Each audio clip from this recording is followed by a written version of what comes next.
Hey, it's Steve Anderson from the Total Patient Service Institute with a quick tip on something you can use right now to help manage yourself, the people around you, and your own emotions. It's what I call the donut discipline. Imagine, if you will, a nice, big, fluffy, glazed donut. Now, the meaty part of the donut, the part that you eat, has to do with the things in life you cannot control. And there's a lot of them. We've experienced a lot of those things over the past few weeks. Let's take a look at a few examples. Things you cannot control.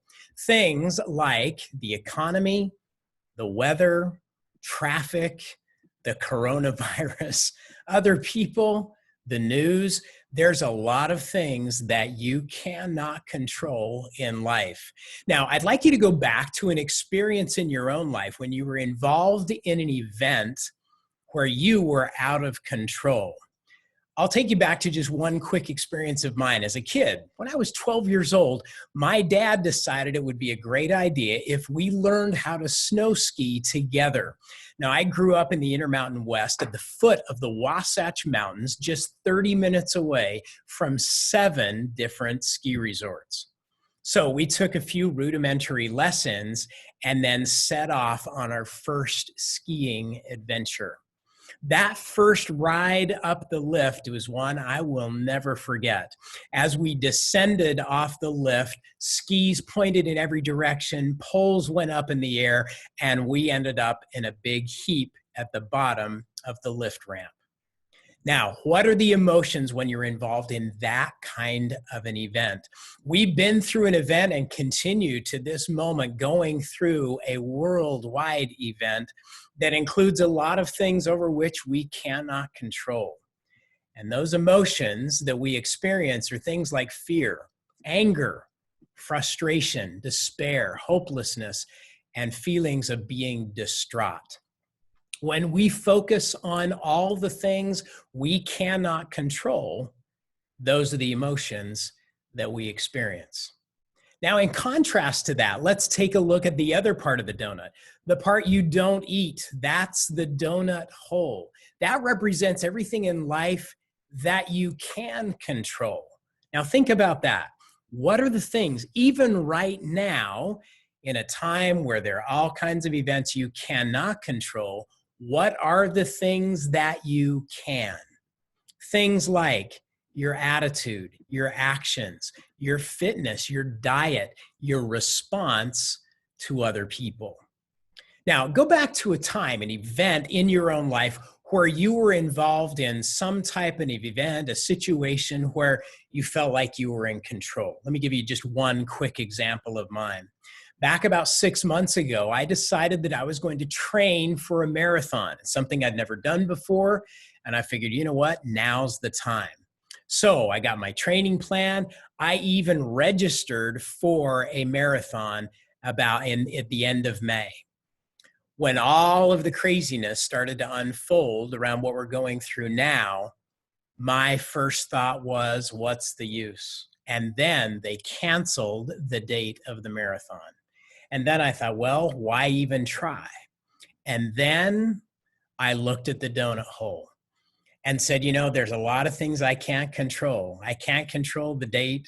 I can't control what's going on in my life. And there is one thing among many that I can control, and that's my own fitness and training routine. So I decided I'm going to keep training. Even though there's no marathon officially, I'm going to keep training. And what's amazing about that experience is what happens when you focus on the things you can control. What are the emotions? There are emotions like courage, power, self-esteem, hope, encouragement, and focus on the future. Every morning when I get done with my training routine, I experience many, if not most, of those emotions. It's a great way to start the day. So, what do you control? What's in your donut hole?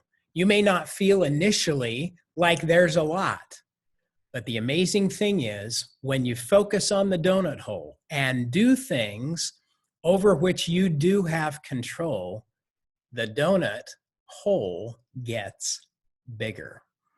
The more we exercise control over the things that we can control, we find that we can influence other things in life that we thought were otherwise uncontrollable. A recent article in the Washington Post featured Lucille Elson, 102 years old. Lucille was born right before the outbreak of the Spanish flu.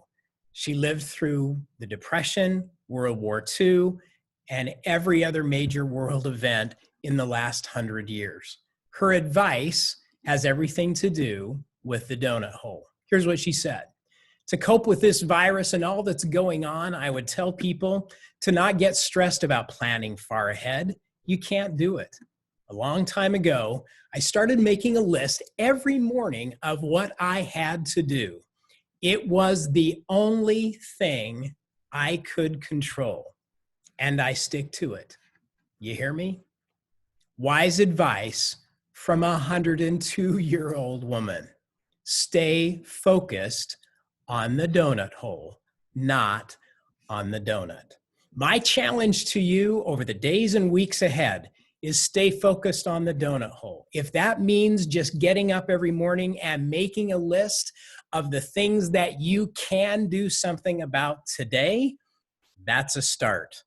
And you'll find that emotionally, you'll be in much better shape, and you'll discover there are more things that you can influence and you can control. It's just one thought. Stay focused on the donut hole, not on the donut. Enjoy.